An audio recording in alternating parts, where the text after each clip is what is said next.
tous et bienvenue dans cette nouvelle vidéo. Alors aujourd'hui j'ai cœur à partager un nouvel exemple à l'intérieur de notre habitation.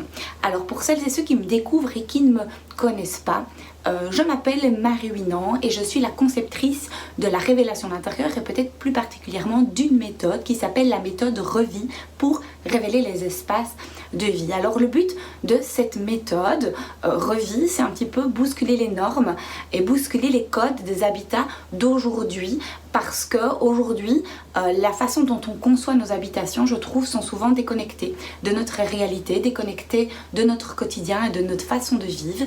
Et donc le but de la méthode, c'est vraiment casser les codes des espaces tels qu'on les pense, souvent dictés par des règles d'aménagement conventionnelles, par des effets de mode et des tendances, et revenir et utiliser nos espaces pour un bien-être à l'intérieur de nos habitations. Donc aujourd'hui je vais faire un zoom sur plutôt une thématique qui a mis en place en fait cette dynamique et ces espaces à l'intérieur de nos habitations, c'est la gestion du linge. Soyons clairs que le linge, ça fait partie du quotidien. Je pense que voilà, on n'habite pas tout nu sur une île déserte, donc la gestion du linge fait partie de notre vie. Et des fois, je trouve que le temps pour la gestion de notre linge est disproportionné par rapport au peu de temps que nous avons pour nous. Alors, je suis dans notre pièce ici qui s'appelle notre dressing familial, qui communique avec notre salle de bain qui se trouve à ma gauche, juste à côté. Il faut savoir qu'à l'époque, donc quand on a pensé nos espaces, très souvent on a fait nous-mêmes pas mal d'erreurs en pensant et imaginant notre habitation à l'époque, nous y avons fait notre chambre. Donc c'est un peu un classique de se dire les parents ont une chambre qui communique avec leur salle de bain. Sauf que j'y ai vu très rapidement que cet espace avait ses limites et n'était pas adapté à notre réalité. Donc à l'époque, il faut savoir que moi je travaillais et je me levais très tôt. Donc François, lui devait se lever un peu plus tard, donc pouvait dormir plus tard. Sauf que nous avions notre lit qui était dans cette pièce-ci avec notre dressing qui communiquait avec notre salle de bain. Donc c'est clair que ça veut dire que moi tous les soirs je devais penser, anticiper à préparer mes habits pour les mettre en pile dans la salle de bain. Et quand je me levais le matin, il fallait que j'aille à tatillon pour éviter de faire trop de bruit. Et si par leur malheur je devais me sécher les cheveux, utiliser le séchoir à cheveux, ça c'est clair que d'office je réveillais François qui dormait. Donc c'était franchement pas du tout pratique. Et c'est ce qu'on peut voir très souvent dans les habitations, c'est que les parents s'offrent une suite parentale qui est très grande et des fois même très jolie, très design, qui est très belle, où il y a même des ouvertures qui donnent dans cette belle salle de bain, qui fait qu'on ne sait pas finalement masquer la lumière ni masquer le bruit. Donc esthétiquement, en termes de magazine, c'est très beau, mais c'est pas toujours pratique. C'est clair que faire des beaux et grands espaces comme ça, déjà, je trouve que pour les parents, c'est pas eux qui passent le plus de temps dans leur chambre. Donc on a tendance, les parents, à s'offrir un beau dressing, notre salle de bain, notre chambre, et les enfants avec des chambres plus petites. Or que fondamentalement dans notre réalité, quand nos enfants évidemment grandissent et en plus deviennent ados, qui passe le plus de temps dans sa chambre et qui finalement a tout mélangé dans une petite pièce, ce sont nos enfants, ce sont nos ados qui vont se retrouver avec des chambres plus petites, avec un lit, avec un bureau, avec une armoire, avec leurs habits.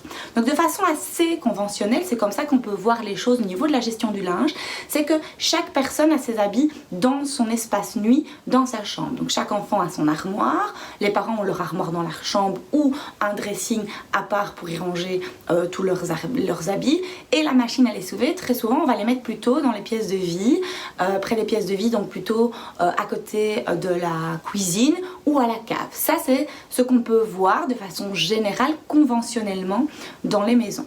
Donc le premier paradoxe que moi je trouve, c'est déjà cette fameuse suite parentale qui est disproportionnée par rapport à la réalité du quotidien. C'est pas nous qui passons du temps majoritairement dans nos chambres, c'est plutôt nos enfants. Donc je trouve qu'il y a déjà un paradoxe qui se retrouve par rapport à ça. Je me reconnecte à notre histoire et à notre réalité à nous. Moi à un moment j'en ai eu marre, vraiment le matin devoir préparer mes affaires, j'avais pas toujours envie de remettre ça, j'oubliais, je vais éviter de pas faire de bruit. 95% des fois, j'ai réveillé François qui pouvait dormir, et à un moment j'ai dit stop. Et je lui ai dit, on va faire de cet espace un dressing familial. Notre fille elle dormait à l'étage, il y avait ses habits à l'étage. Et on n'avait pas à l'époque de place supplémentaire, on avait un beau grand palier, on avait des enfants qui étaient en bas âge, et c'est vrai que j'ai déplacé notre lit sur ce palier qui était plutôt un lieu de passage à l'époque, et j'ai transformé notre chambre en un dressing. On pourrait dire oh là là non, on fait pas ça, on dort pas sur un palier et on transforme pas une chambre en un dressing familial. Je peux vous garantir que ce changement, je l'ai fait il y a plus ou moins 7 ans, ça a complètement chamboulé et transformé notre vie. Ça veut dire quoi? Ça veut dire qu'avant, ce qui se passait, c'est que le linge était un petit peu dispatché un petit peu partout partout à l'intérieur de nos habitations, ce qu'on voit beaucoup dans les maisons. Ce qui fait que le linge squatte un petit peu toutes les surfaces de notre habitation. C'est-à-dire qu'il y a du linge dans les chambres des enfants, il y a du linge dans la chambre des parents, mais il y a souvent du linge qui va traîner dans la buanderie, qui va squatter nos pièces de vie, parce que si on passe par là pour monter, il y a peut-être des mannes qui vont traîner, c'est peut-être sur la table de la salle à manger qu'on va replier notre linge, on va peut-être même repasser dans nos pièces de vie, on va peut-être même sécher notre linge dans nos pièces de vie. Donc finalement, la méthode de révélation d'intérieur permet de détecter quelles sont les pièces qui sont atteintes par cette fameuse gestion du linge et cycle du linge. Et très souvent, ce cycle du linge impacte toutes les pièces de notre habitation. Plus on voit que ça impacte toutes les pièces, plus on peut imaginer et reconscientiser tous les déplacements, toutes les actions et tout l'effort qu'on doit faire pour que le linge retrouve sa place une fois qu'il est lavé dans chaque armoire de chaque habitation, en n'oubliant pas toutes les étapes qui se passent entre. Nous, dans notre habitation, on a 2 espaces qui rassemblent tout ce qui tourne autour de la gestion du linge. Souvent, il y a 3 espaces, en tout cas 3 pièces, 3 fonctions, c'est pas toujours des pièces séparées, qui accueillent en fait la gestion de ce linge. C'est bien évidemment les armoires ou le dressing qui va accueillir le rangement du linge. C'est la buanderie dans laquelle il y a les machines, dans laquelle on va laver le linge et sécher le linge. Et c'est nos pièces d'eau, nos pièces de douche, nos baignoires, nos salles de bain, où là, nous, on va se déshabiller pour se laver et se réhabiller. Donc ça, c'est souvent les 3 zones, en tout cas les 3 espaces qui sont impactés par le linge. Ben, chez nous, on a tout rassemblé en 2 pièces. Donc on n'a pas réinventé la roue, on a une vieille ferme qu'on a restaurée, donc on n'a pas pensé les espaces comme ça en amont, mais on a le mérite de supprimer notre chambre parentale, de la remplacer par un dressing familial. Vous pouvez voir à l'arrière de moi, ben, j'ai le dressing de mes enfants en face de moi, donc vous allez voir ici des photos, ben, nous avons notre dressing à tout, et l'ensemble de la lingerie au sens large de la famille se trouve dans cette pièce-ci. C'est-à-dire que nous avons nos habits, nous avons tout, voilà, tout, les draps de lit, les fonds de lit, les essuies de bain, le stock des chaussures, on a toutes les affaires de piscine, de sport, toutes les affaires de travail. Il y a absolument tout qui est réuni dans cette pièce-ci, et cette pièce communique avec notre salle de bain que vous pouvez voir. Et dans cette salle de bain, nous avons les machines à lessiver.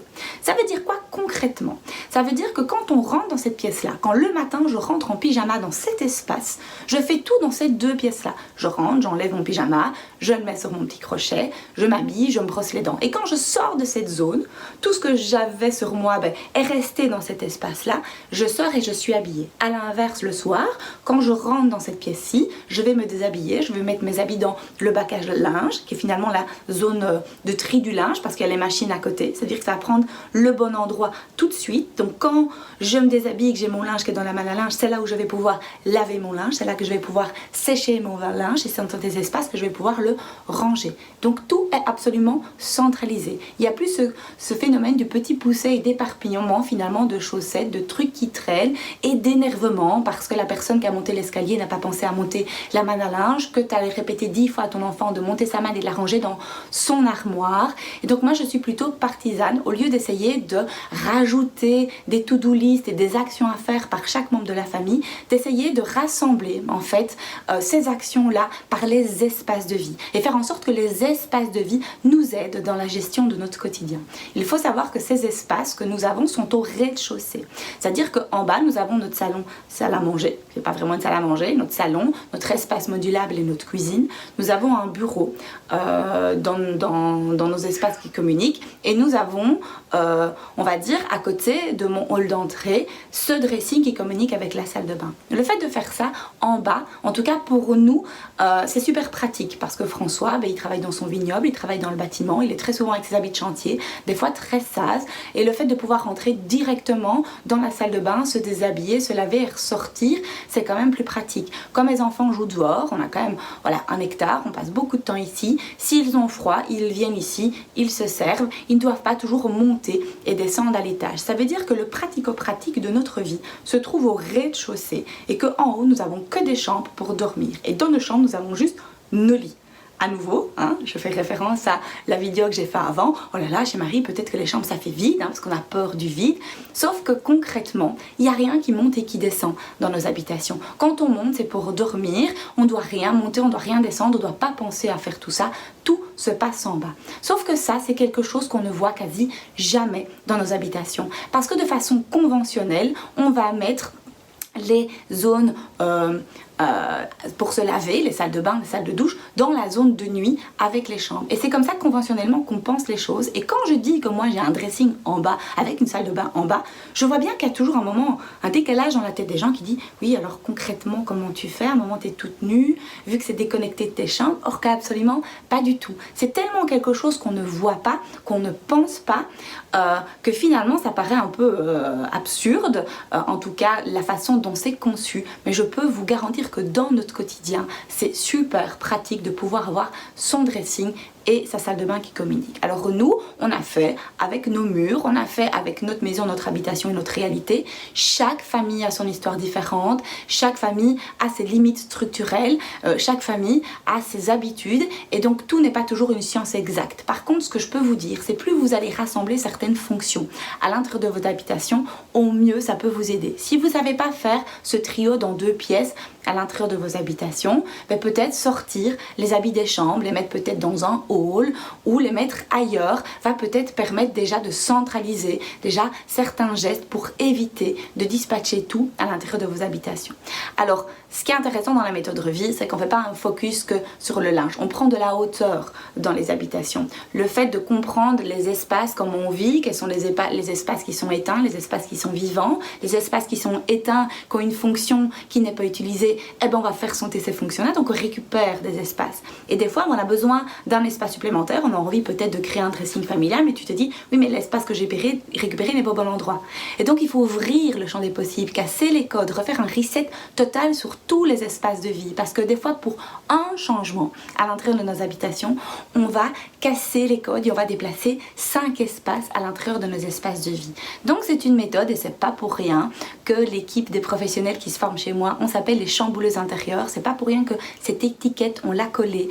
Parce qu'à un moment, on met des bombes, on chamboule, on fait prendre conscience de la réalité des gens dans leur quotidien et donc il faut une digestion très souvent dans les jours qui suivent le passage d'un révélateur d'intérieur chez soi pour comprendre notre mode de vie et une bonne fois pour toutes impulser des changements à l'intérieur de nos habitations qui répondent à notre réalité. Donc voilà, j'espère que cette petite vidéo vous a inspiré et en tout cas si vous ne connaissez pas les révélations d'intérieur, je vous invite à aller sur mon site internet pour peut-être creuser un peu plus. C'est www.mariewinan.be. Bonne journée à vous!